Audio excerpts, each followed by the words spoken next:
कुछ करिए बस बस बड़ा बोले अब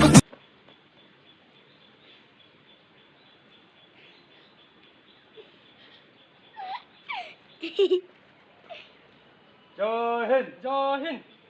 বন্দে মাতরম বন্দে মাতরম। বন্দে মাতরম বন্দে মাতরম। দেখো। স্বাধীনতা দিবস কি? জিন্দাবাদ স্বাধীনতা দিবস কি? জিন্দাবাদ। স্বাধীনতা দিবস কি? আমরা হিন্দু মুসলিম ভাই ভাই, আমাদের মধ্যে কোনো বিভেদ নেই। দেশকে রক্ষার স্বার্থে যদি আমাদের নিজের আত্মবলিদানটুকু দিতে হয়, এক পাও পিছু হটব না। এই আমরা অঙ্গীকারবদ্ধ হলাম এবং প্রতিজ্ঞা করলাম দেশ মায়ের রক্ষার স্বার্থে সবসময় এগিয়ে যাব। ভারত মাতা কি জয়, বন্দে মাতরম, স্বাধীনতা দিবস জিন্দাবাদ। জিন্দাবাদ। कुछ करिए बस बस बड़ा बोले अब कुछ करिए ओ कोई तो चल सिद्ध फड़िए।